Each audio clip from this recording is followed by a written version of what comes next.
Well, 2024 was a fabulous year. I'm so glad you, my viewers, were there to come along with me.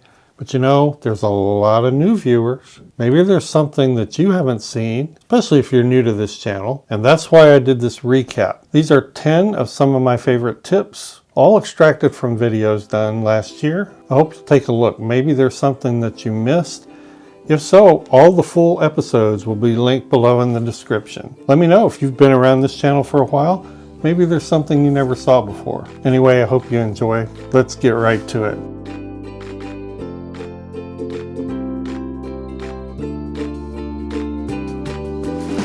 If you've been around my channel long, you've heard me say design is composition on steroids.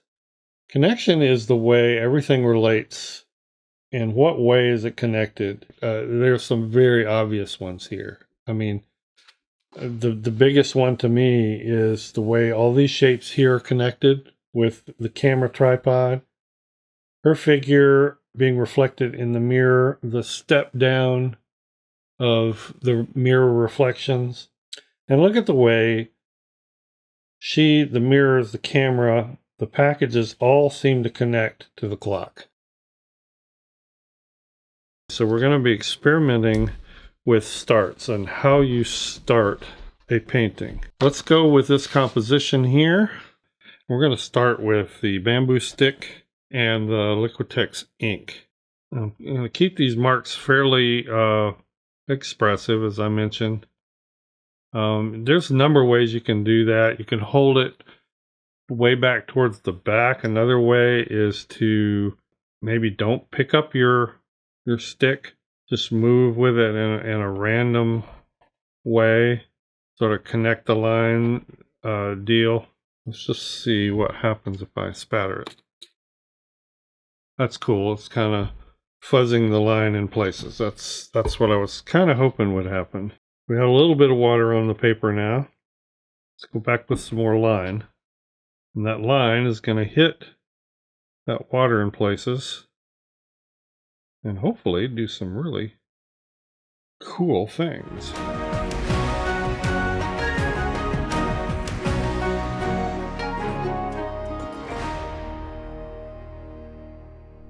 Now, if you don't know who Franklin Booth is, I suggest you do a little bit of looking and reading and research.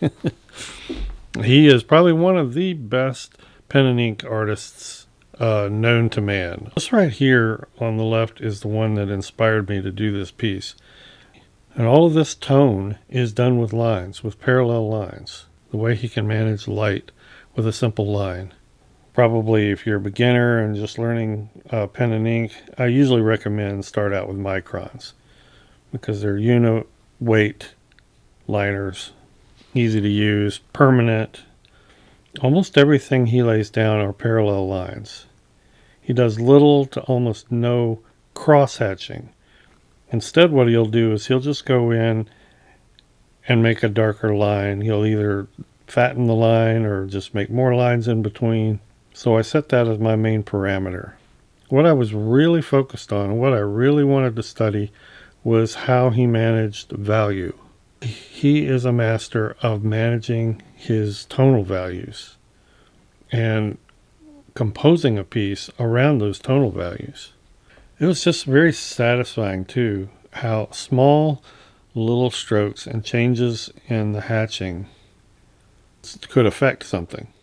Master studies are a staple of learning to do things better, to improve. Be specific with yourself. Know what it is you're studying. Compare, what you're doing to the artist that you're studying. Now it's got me wondering, how can I apply this to watercolor? And you can. I mean, just the careful management of values alone. Now this is a technique as old as painting itself. It's used a lot in oil painting. When you use grays like that, it's traditionally referred to as a grisaille. It doesn't have to be gray. This could be a brown, it could be a green, it could be a blue. The whole point is to paint your subject in one color. What I'm using is Arches paper. This is a hot press watercolor block. 140 pound. And I'm just going to take this limb and its detail and its texture as far as I can. Get the values almost completely there. Now, here's the great thing about this technique. Well, there's a couple things, but the first great thing about this technique is the way it separates value from color. What I would suggest is you keep those washes extremely thin and transparent. If you keep these at all heavier, darker, they become more opaque and you start closing up those highlights. The other advantage is you have a lot of subtle control over how the color changes across the object. You can go from the reddish brown to the yellow brown to the sort of bluish cooler tones. And I even have some greens in here, very subtle greens. You can push a little bit of cooler colors into those shadows. But once again, I caution you, just be careful not to close up all of your highlights. You know, when I see what watercolor does without any expectations and without any demands on it until I get to really the tight details, I learn so much. I learn if there's something I can use again in the future, because of course you will do and should do paintings that are very carefully planned. The important thing is check your expectations at the door. One of the biggest problems in overworking watercolor is trying to force it to do something that you had in your mind's eye, but you're not seeing it on the paper. Take what you're seeing, look at what's happening on the paper, what the washes are doing, and roll with it. Revise your plan, revise your ideas. This looks like the Appalachian Mountains I'm so familiar with. When I look at a mountainside and see all that fog and mist rising, it looks like smoke. Cool, go with it. It's not what I planned, but I'm good with it. Really had a lot of fun with it. Next time you do some spontaneous painting, check those expectations at the door. By the time we were winging our way home in the plane, I was having visions of all kinds of studies and paintings and sketches that I wanted to do. I wanted to jump right on that when I got home, and that's exactly what I did. But this time I decided to work in a toned tan book. I haven't done that for a while. It's fun to do. And I thought the toned tan middle kind of warm tones would be great with Arizona landscape.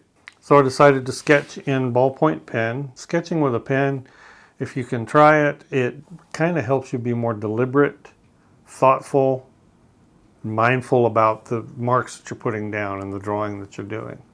I just used the pen to kind of draw out the scene as I saw it and do a little bit of hatching to kind of indicate where the tone and the deeper values would go. Now I am using transparent watercolor and some gouache. The gouache is mainly for the highlights and the lighter values. And it's almost kind of necessary in a tone tan book, or a tone gray book for that matter, because those books present you with a middle value. It just keeps you from having to fill in a whole lot of middle value. Instead, what you do is you work down into the shadows and then you work your highlights up. These vistas are overwhelming. And very quickly, if you want to paint a whole scene with a big long vista of the canyon, you know, you're overwhelmed with detail and breaking all that detail down. It can be done, but very quickly I just wanted to study some of the formations I had seen. The other thing I love to do most with landscape is great light. Interesting light play off of items. You can get some really neat effects on trees, especially these big ancient kind of oak tree looking things.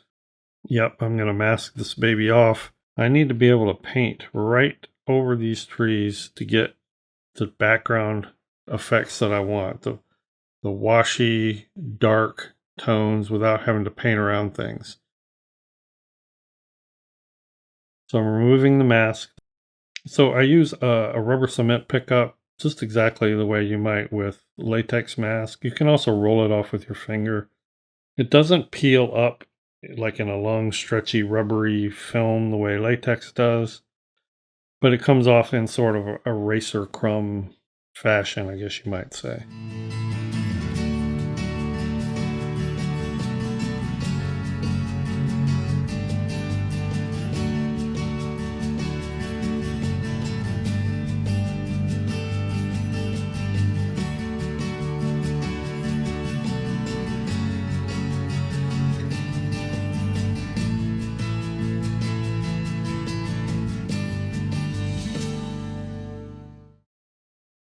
And today I'm going to be very simple with it. I'm just going to use Tombow markers. These are watercolor markers. I'm not going to use watercolor paper. I'm just going to use the Strathmore Mixed Media Visual Journal, and it works great with these markers. And my goal here is to do some high contrast no tans. Mostly one value, maybe two value, we'll see as I get into it. And I want to provide myself with a bunch of ideas. So as I look at this, I'm going to take the very, very darkest shapes. Probably will customize them a bit and see what kind of composition I can come up with. One of the important concepts in here, as I mentioned, is shape design. Shape design is a big part of composition. And in shape design, especially when it comes to watercolor, you want to look for opportunities for connectivity. Watercolor just looks great when you can have connected values. Like this is a tree trunk, probably obvious, but I'm going to connect that with the ground shadow. And when you're doing stuff like this, you are the designer. You are a shape designer and a compositional designer. So you need to look at these and say, I like this, I don't like that. You're unsure about what to do, then you explore. You say, well, let's try this, let's try that. There is a lot in art that is trial and error. And you can refine these shapes a little bit, find some ways in which they interlock a little bit, decide how that negative and positive space interacts and balances. That's the point. That's the point. We have three very usable compositional designs. We practice the no-tans and focus on designing space, designing shape, getting balance, getting connectivity, getting energy and movement. If I were to categorize the basic understanding of watercolor in one way, it would be watercolor control or water control. Every class, every beginner I've ever instructed, these are where the problems came down to. Water control.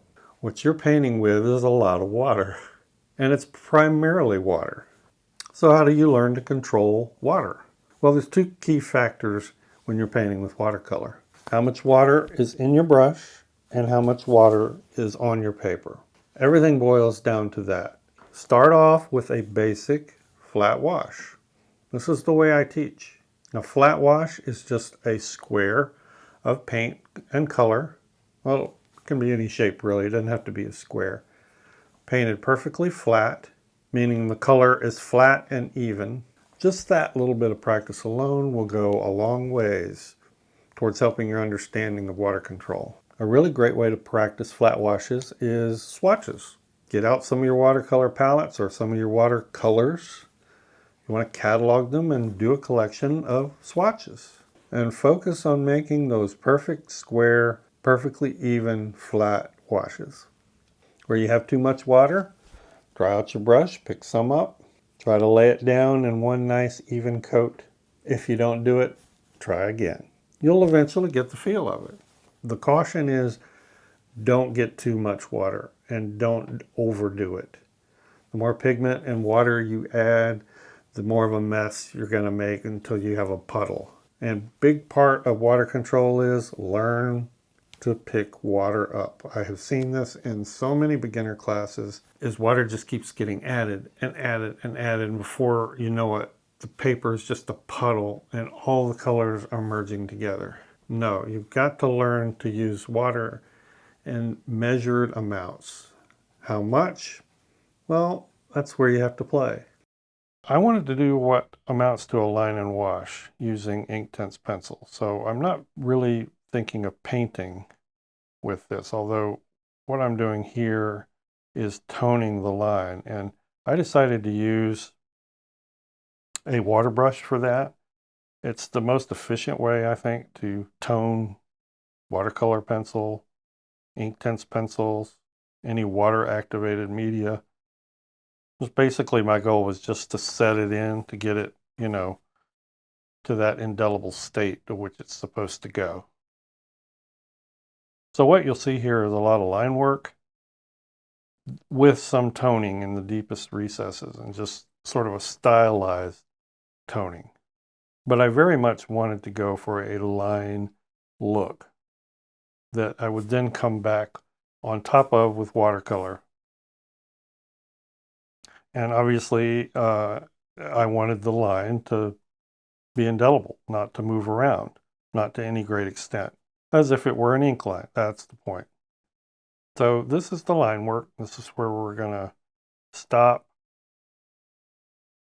and move on to the watercolor. However, first I wanted to make sure that I set in that line as much as possible. So I'm going to go over it with a mister, and I just misted above it. I didn't want pools of water. I wanted it to wet the paper, but I misted above it and let the mist settle onto the drawing. And you know what? It didn't bleed much. It did a tiny bit. So if you're looking for a nice, clean, sharp, crisp line, this is probably not the technique you want to use.